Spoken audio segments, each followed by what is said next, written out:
So আজ এইবার ধরেন এইবার বিষয়টা কি, এইবার হচ্ছে মানে সবচেয়ে বেশি মনে হয় সুইং ভোটার, মানে বাংলাদেশের ইতিহাসে এত পরিমাণ আনডিসাইডেড ভোটার আপনি মনে হয় এর আগে আর কখনো বাংলাদেশ দেখে নাই। এবং বাংলাদেশে সর্বোচ্চ পরিমাণ তরুণ ভোটার, মানে ফার্স্ট টাইম ভোটার এবার সবচেয়ে বেশি বাংলাদেশে। সো যেটার আমি বলি যেটা এনসিপি সবচেয়ে বড় দাবিদার হতে পারতো আর কি। এবং এইখানে এসে মানে মানে বাংলাদেশের মানুষ আসলে যেটা প্রথমত চিন্তা করে সেটা হচ্ছে নিরাপত্তা, এবং এবং এলাকা ভিত্তিক তার কিছু ইজম আছে, এবং এই ইজমটাকে কিন্তু কমানোর বদলে বাড়ানোর প্রচেষ্টাই রাজনৈতিক দলের ব্যক্তিরা বেশি করেন।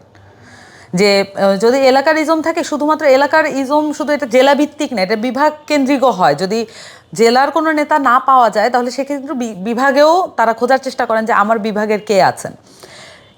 এটা কেন হয় আমি আপনাকে সেটা বলি। মনস্তত্ত্বটা কি? মনস্তত্ত্বটা এই যে বাংলাদেশের মানুষ সবসময় সবসময় একটা ভাবতে থাকেন যে কোনো না কোনো সময় তার একটা বিপদ ঘটবে।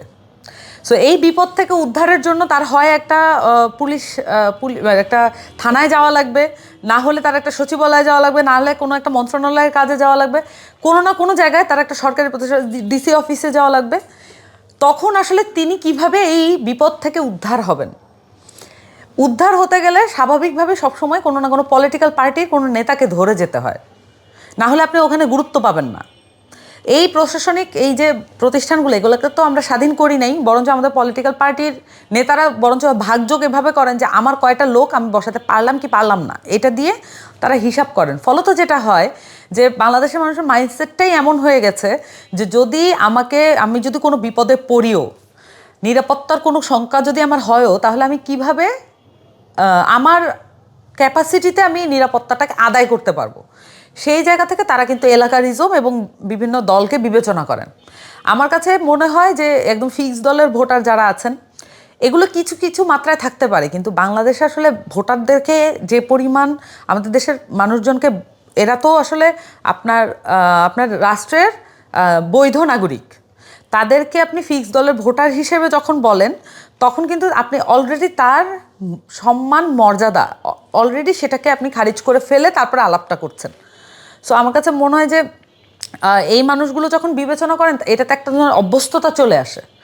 এবং আমাদের দেশে এইবার যেটা হবে সেটা একেবারেই ব্যক্তিগত, তার সম্পত্তি এবং তার যে প্রতিষ্ঠান, এইটার নিরাপত্তার জায়গা থেকে তারা কিন্তু বিবেচনা করবেন, এবং পারিবারিক নিরাপত্তাটাও বিবেচনা করবেন, যে তার বাড়ির নারীরা এবং তার যে বৃদ্ধ সদস্য আছে, কি করলে, কাকে ভোট দিলে, কাকে আসলে এমপি করে আনলে এই মানুষগুলো সেফটি অ্যান্ড সিকিউরিটি এনশিওর করতে পারবে, সেই বিষয়টা কিন্তু তারা বিবেচনা করবেন।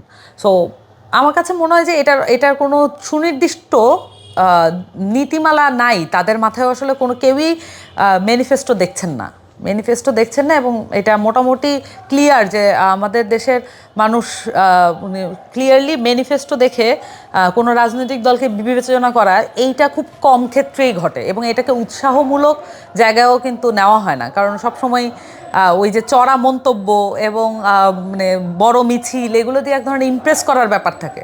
আমি জানি না এটাতে আসলে ইমপ্রেস হয় কিনা মানুষ।